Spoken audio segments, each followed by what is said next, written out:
Doctor Sudhanshu Trivedi ji please आप बोले।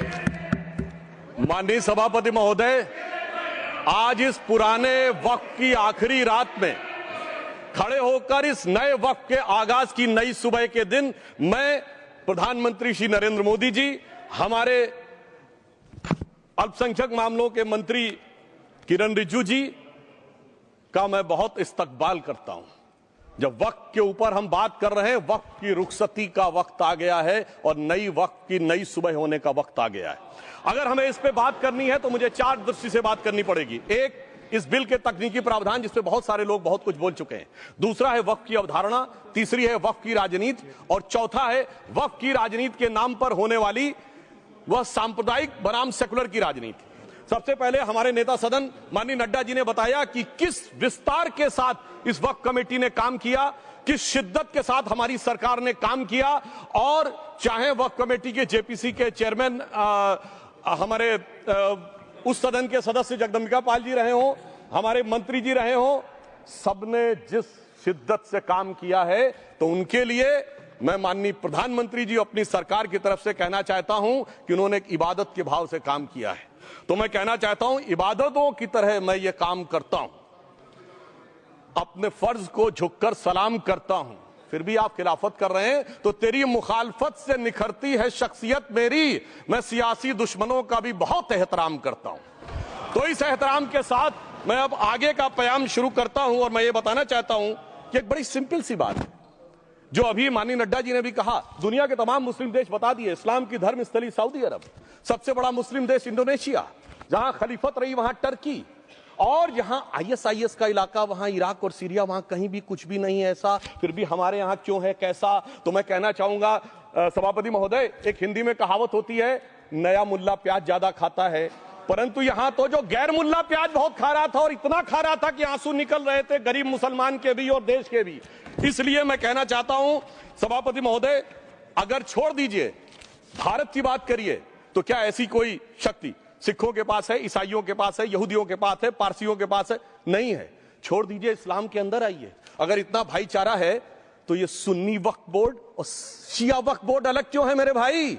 जमीन पे एक दूसरे पे एतबार नहीं है, सिर्फ सियासत के लिए साथ में आने की बात है। ये भी जरा सोचने की बात है। और जो अकलियतों में भी अकलियत है, आगा खानी है, बाकी है, जो बोहरा है, उनकी तो कोई गिनती नहीं है। हमारी सरकार ने पहली बार मुस्लिम समाज के अंदर भी ईमानदारी से सबको समान प्रतिनिधित्व देते हुए एक नई सुबह के नए वक्त का आगाज किया है। इसके लिए मैं सरकार को बधाई देना चाहता हूं। और सिर्फ ऐसा ही नहीं है, मुस्लिम समाज के अनेक लोग इस प्रकार के नियमों से बहुत प्रभावित हुए और बहुत प्रताड़ित हुए, जिसके अनेक उदाहरण बहुत लोगों ने बताए होंगे। मोहम्मडन एजुकेशन सोसाइटी कोल्हापुर का केस है, ईदगाह मैदान हुबली का केस है, जिसको सुप्रीम कोर्ट ने साफ साफ उसको हुबली धारवाड़ म्युनिसिपल कॉर्पोरेशन को वापस कर दिया। अनीसा अयाशा वर्सेस तमिलनाडु वक्फ बोर्ड का केस है, तेलंगाना स्टेट वर्सेस मोहम्मद मुजफ्फर का केस है, हिमाचल प्रदेश वक्फ बोर्ड वर्सेस ख्वाजा खलीलुल्लाह का केस है, और सभापति महोदय ताजमहल पर भी दावा कर दिया गया। अब तो मैं पूछना चाहता हूं, और सुप्रीम कोर्ट ने अपने जजमेंट में कहा कि भाई शाहजहां के जमाने का लिखा फरमान लेके आइए, तब हम मानेंगे कि इस पे कोई दावा है या नहीं। आप सोचिए कि अगर ये वक्त का कानून इसी ढंग से चला होता तो क्या होता। अभी हमारे जॉन ब्रिटास जी और मनोज झा जी ने बहुत सारी बातें बोली थी। एक प्यास की बात बोली थी उन्होंने, उड़ीसा के ग्राहम स्टोन्स का जिक्र किया था, तो उसमें तो कांग्रेस की सरकार सीबीआई की इंक्वायरी नहीं कर पाई थी। मगर जब ताजमहल का उल्लेख आता है सभापति महोदय, तो एक प्यास मुझे याद आ जाती है। जब शाहजहां जेल में था और दूर से उस ताजमहल को देखता था और उसे सिर्फ एक सुराही पानी मिलता था और उसने औरंगजेब से कहा एक सुराही पानी और भिजवा दो, तो जानते उसने मना कर दिया। तो दुखी होकर शाहजहां ने फारसी में लिखा, ए पिसर तू अजब मुसलमानी, जे पिदरे जिंदा आप तरसानी, आफरीन हिंदुआन सदबार, जे देहंद पिदरावा मुर्दा देवम आप। मतलब तू कैसा मुसलमान है जो जिंदा बाप को पानी के लिए तरसा रहा है? तुझसे तो आफरीन 100 बार उन हिंदुओं को है जो पितृपक्ष में मरे हुए बाप को भी पानी देते हैं। और सभापति महोदय, मैं बताना चाहता हूं कि ये हमने ईमानदारी से मुस्लिम समाज के कल्याण के लिए बात की है,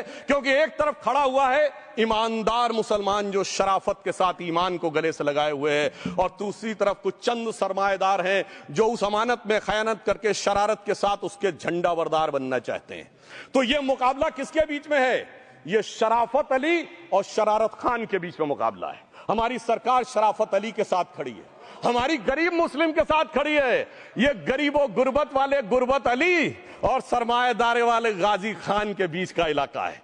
मगर मैं कहना चाहता हूं महोदय, एक बात मैं बहुत स्पष्ट रूप से कहना चाहूंगा, इन जरूरतमंद मुसलमानों की लड़ाई के लिए मैं कह सकता हूं कि ये गरीब मुसलमानों के दिल की कसक और कट्टरपंथी वोट के ठेकेदारों के मन की ठसक के बीच में हमारी सरकार ने उस कसक का साथ दिया है, जिसके लिए मैं मानता हूं गरीब और पसमानदा मुसलमान निश्चित रूप से उनका आभारी होगा।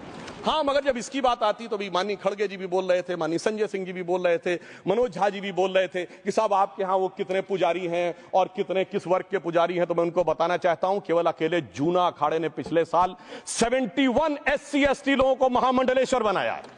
अरे आपको हमारे सदन में बैठे हुए बाल योगी उमेश नाथ जी नहीं दिखते? वैसे तो कहा जाता है जात ना पूछो साधु की, मगर मैं बताना चाहता हूं विश्व हिंदू परिषद के 50,000 से अधिक पुजारी ट्राइबल्स में जो शेड्यूल कास्ट है जो काम कर रहे हैं। मगर मैं हद अदब से पूछना चाहता हूं, बताइए मुल्ला, मौलवी, मुफ्ती, मुकर्रम, बारी, हाफिज में से कितने पसमंदा हैं? उसमें कितने जुलाहा, अंसारी, घोसी, बताइए मिरासी कितने हैं? बाकी छोड़िए, पर्सनल लॉ बोर्ड में है क्या? अरे वक्फ बोर्ड में है क्या? इसीलिए मैं कहता हूं खुद मियां फजीहत, दूसरों को नसीहत। अगर ईमानदारी से बात करनी है तो उस पर आगे। मगर मैं एक बात और कहना चाहूंगा कि हमारी जो सरकार ने नाम दिया है, इसको उम्मीद नाम दिया है, और ये उम्मीद है किसके लिए? उस ईमानदार मुसलमान के लिए और देश के हर खास व आम के लिए ये उम्मीद है। मगर सभापति महोदय, कुछ लोग वो हैं जो उम्मा का ख्वाब पाले हुए थे। उम्मा शायद हमारे बहुत से लोग समझते हो ना समझते हो, पूरी एक एंटायर जो इस्लामिक खलीफत और राज होता है उसको उम्मा कहते हैं। उम्मीद वालों को तो उम्मीद की नई रोशनी दिख रही है, उम्मा वालों की उम्मीद पे पानी फिर रहा है।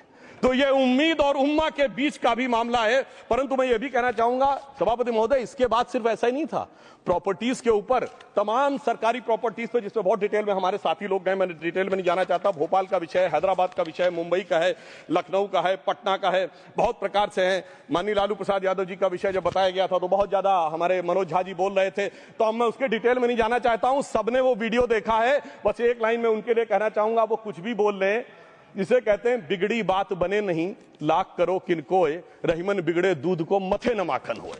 अब जो बोलना था वो बोल चुके, सबके सामने वो आ चुका।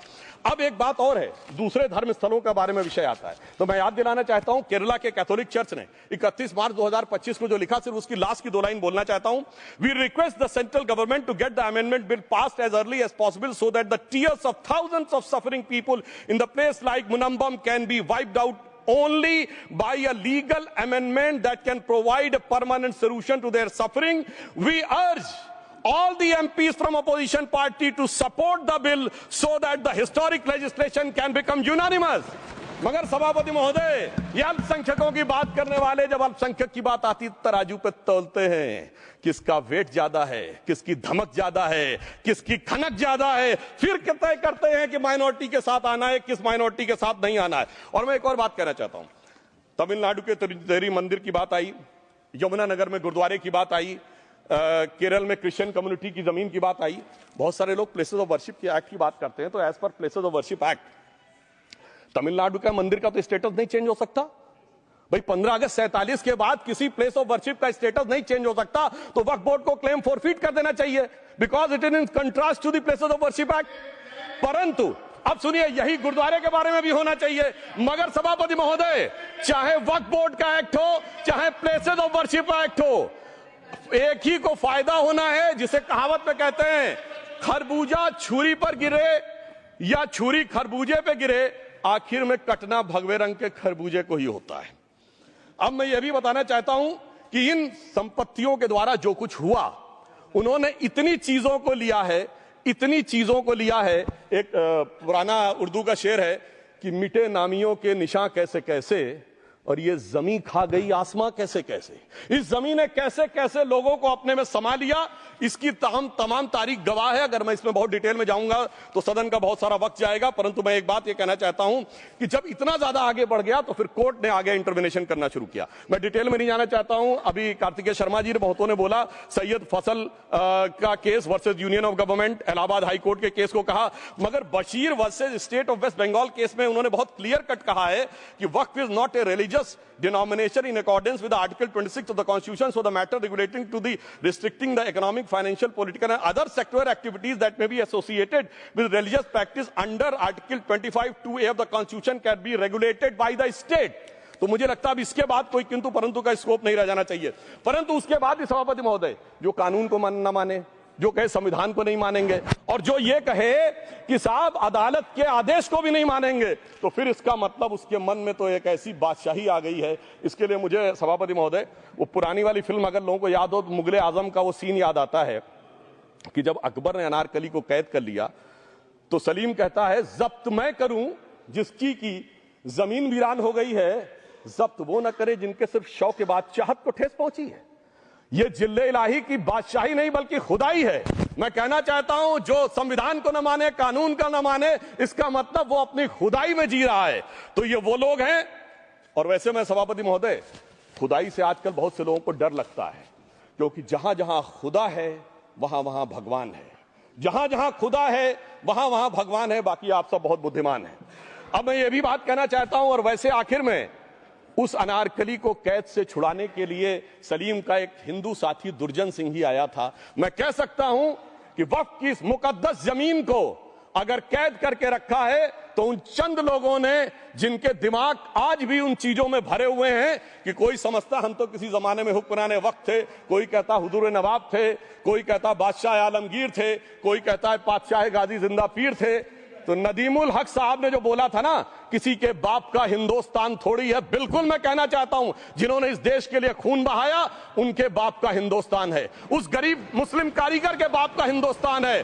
पर जो ये कहते हैं कि आगरे का लाल किला किसके बाप ने बनवाया, आगरे का किला किसके बाप ने बनवाया, दिल्ली का किला किसके बाप ने बनवाया, हैदराबाद का चार मीनार किसके बाप ने बनवाया, उसके बाप का यह हिंदुस्तान नहीं है।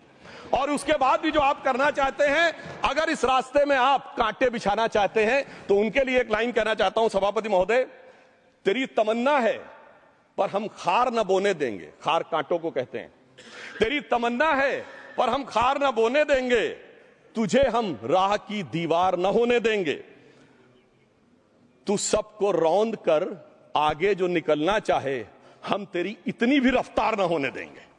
और इसीलिए हमारी सरकार ने इस विषय के ऊपर एक सही और सटीक प्रयोग करने का प्रयास किया है। मैं दूसरी बात यह भी बताना चाहता हूं, हमारे डीएमके के तिरुचि शिवाजी ने अनायास अकारण यह बात बोली थी कि उस समय जब जिन्ना का उल्लेख करते हुए उन्होंने कहा कि पार्टीशन के समय, तो मैं उनके सुलभ संज्ञान के लिए बता देता हूं, 1946 की कॉन्स्टिट्यूएंट असेंबली में मद्रास प्रेसिडेंसी में 30 आउट ऑफ 30 सीट जो थी वो मुस्लिम लीग ने जीती थी विद 95% ऑफ वोट्स, और एक भी मुस्लिम वहां के बाद बाहर नहीं गया। इसलिए मैं ईमानदारी से कहना चाहता हूं, फैक्ट को समझिए। और जो मद्रास प्रेसिडेंसी के मुस्लिम लीग के अध्यक्ष थे और पीजे पोकर साहब बहादुर और मोहम्मद इस्माइल, वही बाद में इंडियन यूनियन मुस्लिम लीग के अध्यक्ष बने, और उन्होंने 28 अगस्त 1947 को सेपरेट इलेक्टोरेट मांगे। जो कोई जाके कॉन्स्टिट्यूएंट असेंबली की डिबेट में पार्लियामेंट किया, आप वेबसाइट पे पेज नंबर 270 पे जाके पढ़ लीजिएगा, सरदार पटेल ने बड़े गुस्से में इस बात को कहा, अब जो हो गया सो हो गया, एक रात में दिल नहीं बदल गया, मगर अब देश के लिए कैसे आगे बढ़ना है उसके लिए ईमानदारी से आगे आओ। और खैर मैं अंबेडकर जी और पटेल जी के बहुत सारे वो कोट कर सकता हूं, सारी बातों को छोड़िए, मगर अफसोस की बात यह है सर कि अभी मनोज झा जी ने बोला था हम में से कोई शक है, कोई हूण है और ये करिए। अरे भैया जमाने चले गए, अब जेनेटिक सीक्वेंसिंग का जमाना आ गया है। और जेनेटिक सीक्वेंसिंग ने क्या प्रूव किया है, दुनिया के सबसे बड़े मुस्लिम देश इंडोनेशिया के राष्ट्रपति आए थे और राष्ट्रपति भवन में उन्होंने डिनर के दौरान कहा कि few weeks back I got my genetic sequencing done and I was told that I am an Indian GDNA. अरे साहब कहां गुलामी की मानसिकता में पड़े हुए हैं सभापति महोदय। और यहां गुलामी की मानसिकता इस कदर पैबस्त है लोगों के दिमागों में, किसी सदन के एक सदस्य यहां विराजमान है, वो उस समय महाराणा सांगा का उल्लेख कर दिए। मैं ईमानदारी से कहता हूं एक भी इंडियन सोर्स में इसका उल्लेख नहीं है, सारे के सारे फॉरेनर्स और लुटेरों के सोर्स में उल्लेख है। इसीलिए मैं कहता हूं ये गुलामी के जिन्होंने गुलाम बनाया उनके सोर्सेस पे यकीन ना करिए। और वैसे थोड़ा सा आउट ऑफ कॉन्टेक्स्ट हो तो ये भी बोल दूं, हमारे सदन के बहुत सदस्यों को नहीं पता होगा, अलेक्जेंडर के आक्रमण का किसी भारतीय सोर्स में कोई उल्लेख नहीं है, पोरस नाम के किसी राजा का उल्लेख नहीं है, सिर्फ और सिर्फ ग्रीक में है। इसलिए गुलामी की मानसिकता से बाहर निकलिए, तब इन चीजों को आप सही ढंग से समझने में सफल होंगे। मेरा अब यह भी अनुरोध अपने सदस्यों के साथ है। वक्त की अवधारणा के बारे में बहुत कुछ बोला जा चुका है कि ये ओरिजिनली कहां से आया, पर मैं इतना कहना चाहूंगा, सबसे पहले वक्त का उल्लेख आता है जब ससनिड एम्पायर को खलीफा उमर ने कैप्चर किया, तो आज का जो सदन इराक है उसके इलाके को उन्होंने वक्फ डिक्लेयर किया और वो स्टेट के द्वारा कंट्रोल होता था। स्टेट के बारे में माननीय नड्डा जी ने अभी बताया कि बड़े बड़े देशों में किस ढंग से होता था। सर सैयद अहमद खान ने भी वक्फ को मूल इस्लाम का हिस्सा न मानते हुए इसके लिए मुजार शब्द कहा है जो शरिया के अंतर्गत आता है, और इसी के लिए उन्होंने फतवा आलमगीरी को भी कोट किया था। और इसीलिए 1894 की जो प्रिवी काउंसिल का जजमेंट जो आया था वो वक्फ अल औलाद के खिलाफ आया था। मगर सभापति महोदय 1906 में कलकत्ता कांग्रेस अधिवेशन में कांग्रेस ने प्रस्ताव पारित किया कि प्रिवी काउंसिल के जजमेंट में कुछ गलती है, इसे बदलना चाहिए। क्योंकि 1904 में जिन्ना कांग्रेस को ज्वाइन कर चुके थे, इसलिए मैं कहना चाहता हूं फिर 1913 में वो जजमेंट बदला कि हमारे सदन के बहुत से सदस्यों ने इस सदन और दूसरे सदन में बोला है। मैं एक सेंटेंस बोलता हूं, लगेगा जैसे वही लोग बोल रहे हैं। वर्ड ये है, कोट है, since the bill was introduced to administer the Muslim law for Musalmans so the question of public policy does not arise. लगता है जैसे हमारे कोई सदस्य में बोल रहा हूं। सर, ये मोहम्मद अली जिन्ना ने अप्रैल 1913 में ही used this word while moving the report of the select committee to the imperial legislative council. Sir, 1913 से 2013 तक भाषा ही नहीं बदली और आज भी भाषा नहीं बदल रही है। हमें ईमानदारी से, और उस समय यूपी और बंगाल ने उसका विरोध किया था। आज यूपी और बंगाल के लोग किस तरीके से साथ में है वो पूरी तरीके से दिखाई पड़ता है। इसलिए हम ये कहना चाहते हैं, हाँ, एक प्रश्न बहुत उठाया जाता है कि केवल मुस्लिम ही वक्फ को क्यों दान दे सकता, ऐसा वक्फ बोर्ड में क्यों संशोधन किया गया। मैं ईमानदारी से कहना चाहता हूं, ऐसा नहीं कि मैं इस्लामिक मामलों का बहुत बड़ा आलिम फाजिल जानकार हूं, मगर इस्लाम में बहुत साफ मान्यता है कि जो गैर मुस्लिम है उसकी इबादत अल्लाह कबूल नहीं कर सकते, उसकी दुआ कबूल नहीं होगी तो दान कैसे कबूल होगा। साहब, हम इस्लामिक भावना का सम्मान कर रहे हैं। हमारे अल्पसंख्यक मंत्री गए थे तो वो मदीना में एक डेफिनेट लेवल तक जा सकते, उसके आगे नहीं जा सकते। अगर इबादत की इजाजत नहीं है तो साहब जायदाद की इजाजत कैसे हो सकती है। मुस्लिम भावना का सम्मान है, और अगर है तो कोई मुल्ला मौलवी मुफ्ती मुकर्रम बारी आज आके बता दे कि कबूल हो सकती है दुआ, तो हम दान भी कबूल करने के लिए तैयार हैं। और तो और छोड़िए साहब, जब आप कहते हैं कि हर चीज हलाल होनी चाहिए, तो साहब हलाल करने की प्रक्रिया नहीं, हलाल करने वाला भी मुस्लिम होना चाहिए, तब वो हलाल होता था। तो मैं पूछना चाहता हूं साहब, काटने के लिए तो हलाल होने के लिए मुस्लिम जरूरी है और बांटने के लिए बगैर मुस्लिम के भी हलाल होगा, ऐसा तो नहीं हो सकता। तो जो हमारी सरकार ने किया है वो मुस्लिम भावना के सम्मान के लिए किया है। और जहां तक मैं कहना चाहूंगा, हिंदू समाज के बारे में बात करते हैं, हमारे यहां कोई प्रॉब्लम नहीं है। हमारे यहां कोई ऐसा नहीं कि हज पे कोई गैर मुस्लिम नहीं जा सकता। हमारे देखिए कुंभ में 50 लाख विदेशी आए थे और किसी से नहीं कहा या कन्वर्ट हो जाओ। इसलिए मैं कहना चाहता हूं, हिंदुइज्म की धारणा और बाकी धारणा का जो तुलना करने का प्रयास करते हैं वो बहुत उचित नहीं है। मगर सभापति महोदय, इस वक्त ने कई अद्भुत नजारे दिखाए। इस्लाम में जो काफिर से ज्यादा मुशरिक और शिर्क को बुरा माना गया, नहीं जो भगवान को माने ही नहीं। यहां देखिए वो लेफ्ट के लोग जो कहते हैं धर्म एक अफीम है, वो आज खुदाई खिदमतगार बन के खड़े हो गए। सोचिए कैसा बदलाव आया है। और सर, मुझे एक और चीज नजर आती है। एक पुराना गीत था, वक्त ने किया क्या हसी सितम। तो आज मैं कहना चाहूंगा, वक्त ने किया क्या हसी सितम कि मुस्लिम लीग और शिवसेना मिलके हो गए हम। और मैं कहना चाहता हूं, ये मुस्लिम लीग वो है जिसने सेपरेट इलेक्टोरेट की मांग की थी, और इस शिवसेना के उबाटा के हमारे इस सदन के एक सदस्य हैं। और सर, हमारे साथ मुरली जी बैठे हैं, मुरली देवड़ा जी ने मुझे याद दिलाया, उन्होंने, मिलिंद देवड़ा जी ने याद दिलाया, उन्होंने कहा एक जमाने में उन्होंने कहा था मुस्लिमों की नागरिकता छीन लेनी चाहिए। इसीलिए मैं कह रहा हूं, वक्त ने किया क्या हसी सितम, ये दोनों मिलके हो गए हम। और सर, मैं इसके बाद एक टेक्निकल बात करना चाहता हूं। जब इन्होंने टाइम ड्यूरेशन हटा दिया था और बैक में पीछे जा सकते थे, तो मैं पूछना चाहता हूं सर कि जब ब्रिटिश हुकूमत आई तो उसने तो मुगलों सारी हुकूमत ले ली थी, तो उनका मालिकाना हक कैसे हुआ। सर, 1707 के बाद तो इस्लामी हुकूमत दिल्ली से खत्म हो गई थी। एक आखिरी मुगल बादशाह शाह आलम के लिए तो बोला जाता था सल्तनते शाह आलम दे लाल किले ते पालम, यानी आज का IGI एयरपोर्ट। तो साहब उसके बाद ये गुजरात के सूरत से लेकर लखनऊ तक उनका मालिकाना हक निकलने कहां से लगा। अरे भाई, जब दिल्ली को कैप्चर किया था अंग्रेजों ने तो सारी जमीन अंग्रेजों की थी। तो जब मैं अपने कांग्रेस के मित्रों से पूछना चाहता हूं, ये जब गवर्नमेंट ऑफ इंडिया एक्ट में पावर डीड ट्रांसफर की थी तो पढ़े नहीं थे क्या, या खोखले कागज पर साइन कर लिए थे, या कागज सही था, आप खोखला करने की बात है। मैं पूछना चाहता हूं, जब 250 साल तक वो हुकूमत ही नहीं रही तो उस हुकूमत के फरमान की लेजिटिमेसी कैसे हो सकती है। ये मैं कानून विदों के लिए भी एक फूड फॉर थॉट रखने की बात करता हूं। और दूसरी बात मैं कहना चाहता हूं, ये किन हुकूमतों की बात कर रहे हैं सभापति महोदय। अगर सूरत नगर निगम पे दावा है मुगल के जमाने का और तमिलनाडु के मंदिर पर अरकाट के नवाब का। सभापति महोदय, ये वो हुकूमतें थी जो जजिया लगाती थी, ये वो हुकूमतें थी जो जिम्मी का कॉन्सेप्ट रखती थी, ये वो हुकूमतें थी जो गाजी की बात करती थी।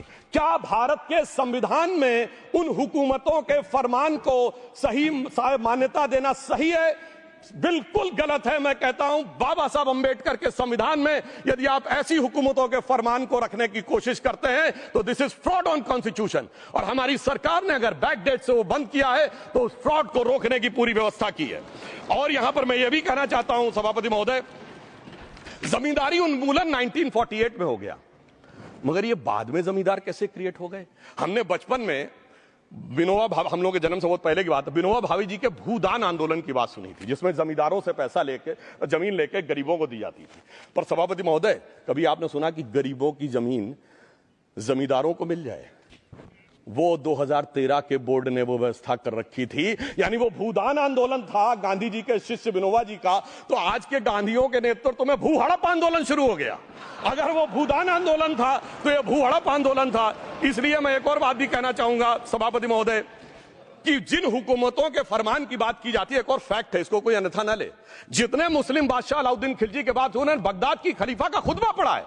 That is a foreign rule, it's on record. कैसे उसको भारत सरकार मान्यता दे सकती है? इसलिए मैं कहना चाहता हूं जरा सा गौर से देखेंगे तो हकीकत आपके सामने आ जाएगी। और क्या कभी किसी ने कल्पना की, किसी क्रिश्चियन ने तो नहीं कहा कि इंडिया गेट हमारा है, गेटवे ऑफ इंडिया हमारा है, और चर्च नहीं सही फिर भी चर्च गेट हमारा है? तो फिर यह केवल किसी एक के दिमाग में क्यों आती है? हमने जो इवैक्यू एक्ट के तहत दे दिया था पाकिस्तान के गए लोगों को, क्या हमारे जो सिख और हिंदू भाई आए थे उनकी जमीनें मिली? अरे महाराजा रणजीत सिंह की राजधानी लाहौर थी और काबुल तक था राज, तो क्या उन्होंने जमीनें नहीं दान दी होगी गुरुद्वारे और मंदिरों को? वो मिली। अरे वो तो छोड़िए, ननकाना साहब और करतारपुर साहब तक नहीं मिला था। इससे दिखाई पड़ता है कि कितनी एक तरफा हम लोगों ने कोई निगोशिएट ही नहीं किया और उसे करने की बात कही थी। इसलिए मैं कह सकता हूं सर, अब हमारी सरकार ने जो संशोधन किए हैं, अब यह मजहबी हुकूमत के फरमान से नहीं, बाबा साहब अंबेडकर के संविधान से चलने वाला है। अब मैं अंत में उस विषय के ऊपर आता हूं जिसे सांप्रदायिक राजनीति बनाम सेकुलर राजनीति इसके ऊपर कहा जाता है। सभापति महोदय, मैं बताना चाहता हूं कि जब आजादी मिली उसके बाद क्या किसी ने डिमांड किया था कि हमें वक्फ बोर्ड चाहिए? नहीं किया था। फिर क्यों 54 में दिया गया? किसी मुस्लिम ने डिमांड किया क्या कि मदरसे चाहिए? फिर क्यों दिया गया? मुस्लिम समाज तो राष्ट्र की मुख्य धारा में आने को तैयार था, इसीलिए यूसुफ खान, दिलीप कुमार के नाम से आने में उन्हें कोई प्रॉब्लम नहीं थी। महजबीन बानो को मीना कुमारी के रूप में आने में प्रॉब्लम नहीं थी। मुमताज बेगम को मधुबाला बन के आने में प्रॉब्लम नहीं थी। हामिद अली को अजीत के रूप में आने प्रॉब्लम नहीं थी। मगर, और मैं यह भी बताना चाहता हूं, मुस्लिम समाज में बहुत बड़ा तबका उस समय इस बात को सोच रहा था, और अभी कपिल सिब्बल साहब बोले, ये उस चीज के वकील नहीं, इन्हें पता होना चाहिए, पता होगा कि सुन्नी सेंट्रल वक्फ बोर्ड राम मंदिर में 1961 में मुद्दई बना है, 12 साल के बाद। क्योंकि के मोहम्मद ने लिखा है कि एक बहुत बड़ा तबका था जो ये मानता था कि हमें इस चक्कर में नहीं पड़ना चाहिए। मगर अफसोस कि वही लेफ्टिस्टों, सेकुलरिस्टों ने उनको समझाकर इस मुकाम तक लाकर खड़ा कर लिया। अब यहां मैं एक और बात कहना चाहूं, खैर छोड़िए उन सरकारों ने बाद में क्या दिया, मगर उसके बाद सुनिए, इंदिरा जी के जमाने में मुस्लिम पर्सनल लॉ बोर्ड आया, तो राजीव जी के जमाने में शाहबानो केस आया, तो नरसिम्हा राव के जमाने में 95 का एक्ट आया, तो मनमोहन सिंह जी के जमाने में 2013 का एक्ट आया, मगर इलाज नहीं निकला। तो इसे एक शेर में कहूंगा कि मरीजे सेकुलर इश्क पर लानत खुदा की, मर्ज बढ़ता गया जो जो दवा की। अब मैं सभापति महोदय एक और बात कहना चाहता हूं, शुरू के 20-25 साल में मुस्लिम समाज के बारे में मैं कहना चाहता हूं। आज जब आजादी मिली तो मुस्लिम समाज के प्रतीक कौन थे? उस्ताद बिस्मिल्लाह खां, उस्ताद फरीदुद्दीन डागर, उस्ताद बड़े गुलाम अली, उस्ताद जाकिर हुसैन, जिनकी अभी कुछ दिन पहले डेथ हुई, बड़े बड़े नगमा निवार, हसरत जयपुरी, मजरूर सुल्तानपुरी, साहिर लुधियानवी, कैफी आजमी, जोश मलियाबादी, जिगर मुरादाबादी। अब सर क्या हो गया? तब मुस्लिम समाज इन अदब के शाहकारों के साथ जोड़ा जाता था। आज मुस्लिम समाज का नेतृत्व किन लोगों के साथ जोड़ता है? इशरत जहां, याकूब मेनन, मुख्तार अंसारी, अतीक अहमद, दाऊद इब्राहिम। कौन जोड़ रहा है ये? तब से सर, जब से ये सेकुलर हो गया देश 1976 से और सेकुलर सियासत शुरू हुई, उसने ले जाकर इनको इस मुकाम तक पहुंचाया। और इस वक्फ बोर्ड के बिल में भी जो बात कही जा रही है सर, मुस्लिम समाज को यह समझाया गया कि तुम्हें बीजेपी वालों को तुमसे बड़ी अदावत है, और कहा गया इनको बड़ी मोहब्बत है। जब यह देश आजाद हुआ, मैं उत्तर प्रदेश का रहने वाला हूं, उत्तर प्रदेश में 1931 की संसद में 8% रेट ऑफ डेथ थी और सैयद मुसलमानों में 24% थी। यूपी की ब्यूरोक्रेसी में 20% थे। आज कहां चले गए सब? मैं एक लाइन में कहना चाहूंगा, ये अदावत और मोहब्बत की सियासत में ऐसे फंसे कि किसी को किसी की मोहब्बत ने मारा, किसी को किसी की अदावत ने मारा, मगर इस शराफत अली को सेकुलर सियासत ने मारा। और मैं सभापति महोदय एक और बात कहना चाहता हूं कि चलिए बोलिए। Yes. Fozia Khan, please. One second. Mic is there. Yes. ये बोल रहे हैं मुस्लिम समाज आज का इशरत जहां और फलाना टेररिस्ट के साथ नाम जोड़ रहे हैं। ये बिल्कुल आरोप है सर, इसको एक्सपंज करना चाहिए। ये समाज के साथ अन्याय है। ये बात आपको एक्सपंज करना होगा सर, ये बात को। एक Honorable member, if you would carefully go through what Sudhanshu has said, I am sure you will appreciate his spirit. Just think for a moment. He has not cast any aspersions. Sudhanshu, go ahead. Time में जवाब दूंगा और उसके बाद ये हमारा सदन माने ना माने जो देख रहे होंगे उनके लिए कहना चाहता हूं, sir doctor APJ Abdul Kalam. One second. काहे परेशान? Vaiko ji, honorable member, Vaiko ji, oh my God, Vaiko ji, tell me.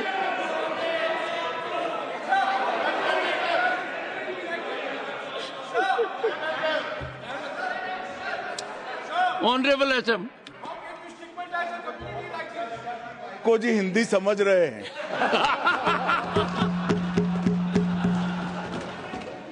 One second. Fozia Khan. One second. First, I think. One second. Sir क्या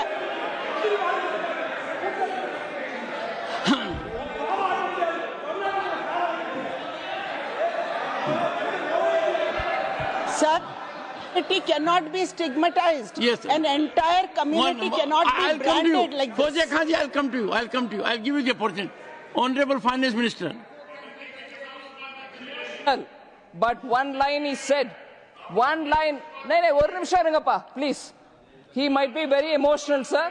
But that one line he said is objectionable, and I will seek your indulgence to remove it. He said, Tamil Nadu la kaaruvai paakren. You enter Tamil Nadu, I'll see you. No good. இல்ல தப்பது தப்பு. அப்படி சொல்லக்கூடாது.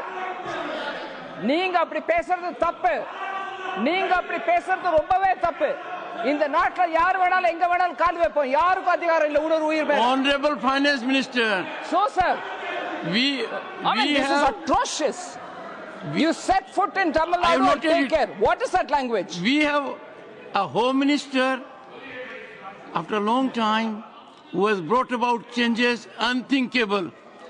What he said, you can be fully assured. Yes, Honorable Home Minister. Yes, Jairam ji. Minister, Please. if the Honorable Finance Minister has found a statement objectionable, Jairam ji, the statement of the Honorable Member stigmatizing a whole community is objectionable. Oh. And what is worse is the chairman lending respectability to that view. Oh my. That is even worse. Honorable That is even worse. Minister. मान्यवर सुधांशु जी ने मुसलमानों के लिए कुछ नहीं किया है, India alliance के लिए किया है। अब मैं एक एक कर बता देता हूं। अरे सुनो ना भाई, आप सुनो तो। अरे दिग्विजय सिंह सुनिए, मैं खड़ा हूं ना अपने पैर पर। मान्यवर सुधांशु जी ने कहा इशरत जहान, यही एनसीपी पार्टी ने इशरत जहान के घर पर जाकर रुपयों का इनाम भी दिया था और उसको शहीद बताया था। दूसरा कहा अतीक अहमद किस पार्टी से थे? इंडिया अलायंस की। दूसरा कहा अंसारी किस पार्टी से? कांग्रेस और इंडिया अलायंस के।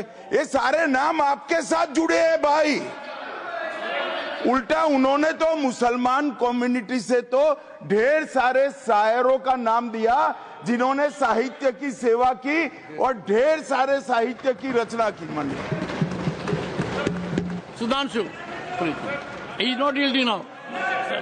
सुधांशु। सबसे पहले मैं तमिलनाडु का जवाब देना चाहता हूं। Yes. सभापति महोदय, तमिलनाडु से ही डॉक्टर एपीजे अब्दुल कलाम थे और मैं सारे सदन से कहना चाहूंगा डॉक्टर कलाम का नमाजे जनाजा और याकूब मेनन का नमाजे जनाजा एक ही दिन हुआ।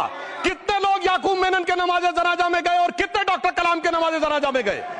डॉक्टर कलाम मेमोरियल पे कितने लोगों की फोटो है? दिखाएं मुझे, सोशल मीडिया पे पोस्ट की हो। मगर अफजल हालात का मारा था आपके एक मंत्री का ऑफिशियल ट्वीट है, वही सदन के सदस्य नहीं तो मैं नहीं बोल रहा हूं।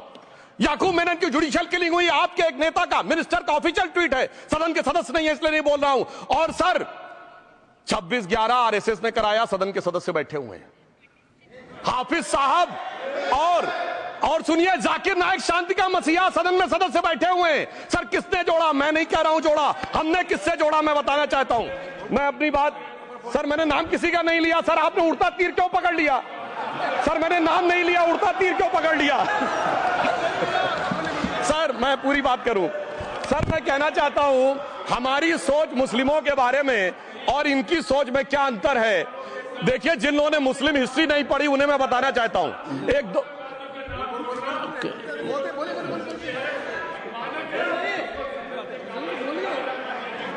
सभापति महोदय, मैं थोड़ा उन लोगों को इस्लामिक हिस्ट्री के बारे में बताना चाहता हूं। Honourable Digvijay Singh, please, no I give a chance, I give. माननीय सदस्य, ऑनरेबल दिग्विजय सिंह जी। माननीय सभापति महोदय, जो माननीय सदस्य ने बात कही है, मैं सुन रहा था डॉक्टर त्रिवेदी जी की बात। उन्होंने कहा था ऐसे ऐसे ऐसे मुसलमान हम लोगों के साथ हैं और वैसे वैसे मुसलमान इन लोगों के साथ हैं। बात यह है कि आपने जिस तरह से इस पूरी बात कही है ये घोर आपत्तिजनक है, अपमानित करती है और जो माननीय सदस्य ने भी मेरे बारे में भी कहा है मैं उनकी निंदा करता हूं। Honourable home minister, honourable home minister, honourable home minister, एक second. Okay, one second, your mic will be on. महोदय, मुझे ये सब कहने की जरूरत नहीं है, लेकिन जो गुजरात में दंगे और फसाद हुए कौन कौन उसके लिए जिम्मेदार थे बताइए।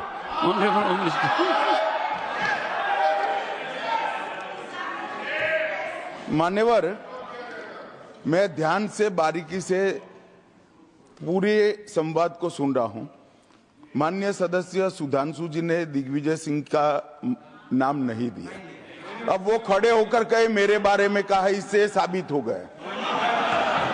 और अभी भी मौका है, आपने नहीं कहा है कि 26/11 के हमले में आरएसएस का हाथ था, तो अभी खड़े होकर माइक चालू कराकर बुलवा दीजिए। माननीय, और आपत्तिजनक बात है, मैंने ये बात कभी नहीं कही है, ये आप लोगों का प्रचार है। मेरी आपत्ति इस बात की थी कि सभी माननीय सदस्य ने और बात कही है कि अब हमारे तरफ ऐसे ऐसे मुसलमान थे और वैसे वैसे मुसलमान हम लोग की तरफ थे। ये पूरे समाज के साथ, पूरे अल्पसंख्यक समाज के साथ अपमानजनक बात है। और माननीय सभापति महोदय, आप बताइए, माननीय गृह मंत्री जी, आप वहां पर जब गृह मंत्री थे, जब दंगे हुए थे, तो आप लोगों का क्या रोल था ये जन जाहिर होम मिनिस्टर। इनको मेरा हुआ ऐसा है कि मैं ही दिखाई पड़ता हूं। आपकी सुनिए, अब सुनिए ना दिग्विजय सिंह, सुनिए, 1 मिनट सुनिए। दंगे शांत होने के बाद 18 महीने के बाद मैं गृह मंत्री बना। दंगा हुआ तब मैं गृह मंत्री नहीं था। सुधांशु त्रिवेदी। अंदर में किसी का नाम नहीं लिया। अजीज बर्नी की किताब थी 2611 एंड आरएसएस कॉन्स्पिरेसी, कोई जाके चेक कर ले उसमें कौन कौन कहां कहां था। अब मैं मुसलमानों के बारे में कहना चाहता हूं, मुस्लिम समाज के लिए। बहुत से लोग ऐसे हैं जिनको मुस्लिम समाज की हिस्ट्री नहीं पता है। मैं बताना चाहता हूं, भारत से जब न्यूमेरिक सिस्टम सबसे पहले गया तो अल जहार थे सबसे पहले, जिन्होंने जाके 1793 में जो सूर्य सिद्धांत था उसका अरबी में ट्रांसलेशन हुआ सिंध हिंद।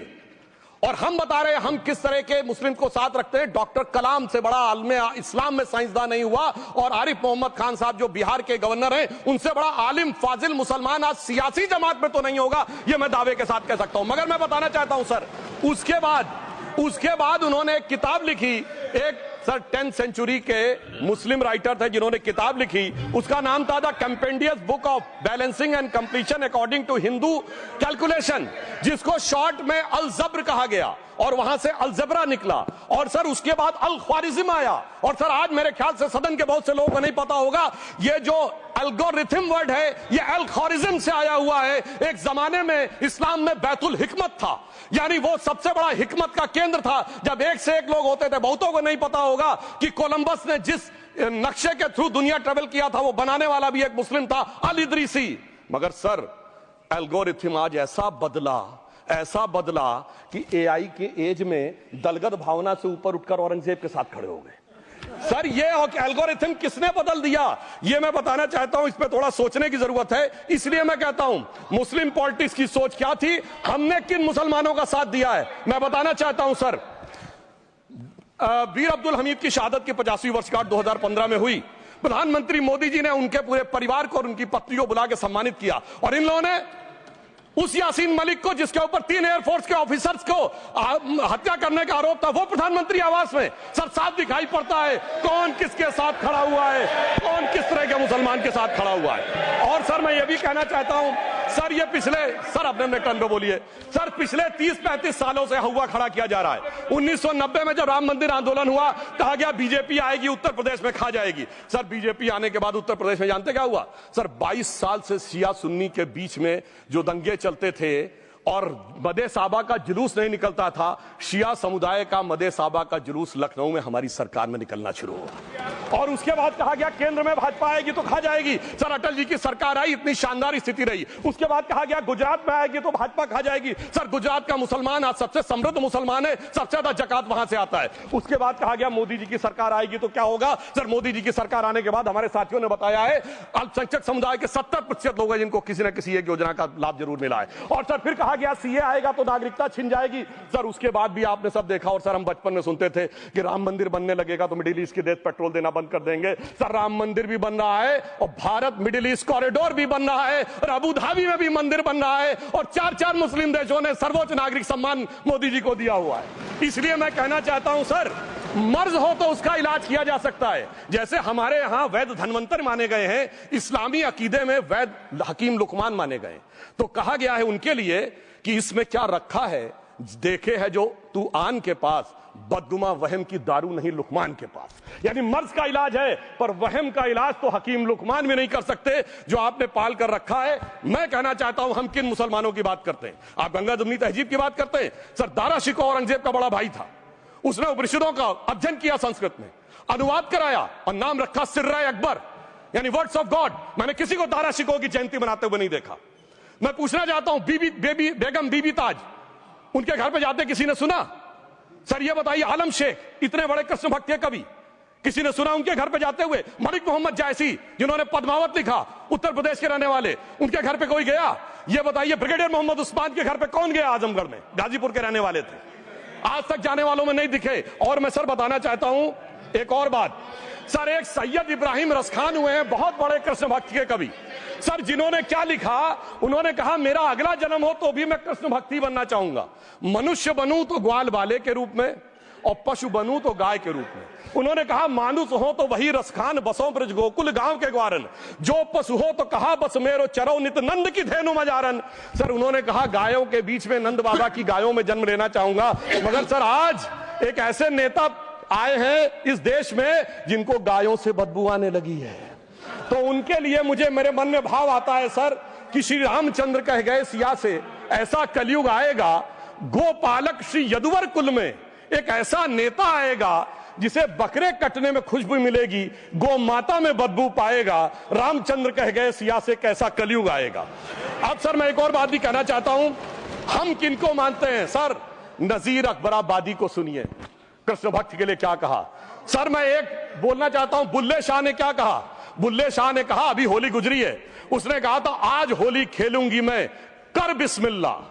उन्होंने आगे कहा, अलस्तु बिरबिकुम प्रीतम बोले, सब सखियों ने घूंघट खोले, नाम नबी की रतन चढ़ी, सुनिएगा, नाम नबी की रतन चढ़ी और बूंद पड़ी अल्लाह अल्लाह, आज होली खेलूंगी मैं, कर बिस्मिल्लाह। तो मैं भी कहता हूं अब बिस्मिल्लाह करिए और उसके बाद हमारे इस सहयोग करिए, इस सकारात्मक उसका, वरना अल्हम्दुलिल्लाह जो हम मुसलमानों के लिए और देश के लिए करना चाहते हैं उसमें हमें सफलता जरूर मिलेगी।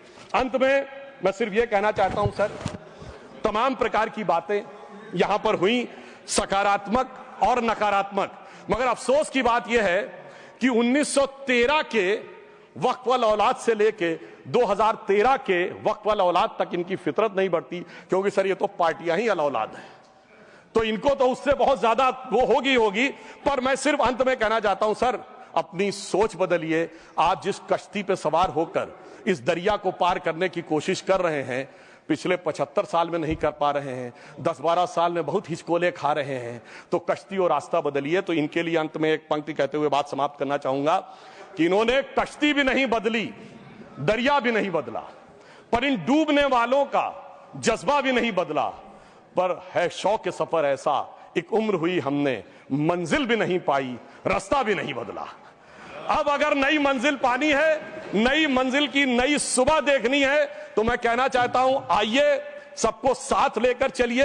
और एक ऐसा वक्त आया है जब मैं जो हमारे किरण रिजिजू जी ने कहा था कि मैंने शम्मा जलाई हवाओं के खिलाफ, तो मैं प्रधानमंत्री मोदी जी की तरफ से कहता हूं कि हमें इल्जाम मत दीजिए, बहुत अफसोस होता है, हमें इल्जाम मत दीजिए, बहुत अफसोस होता है। बड़ी तरकीब से कश्ती यहां तक लेके आए हैं और बदल देते हैं हम दरिया की लहरें अपनी हिम्मत से, आंधियों में भी अक्सर चिराग हमने जलाए हैं। धन्यवाद।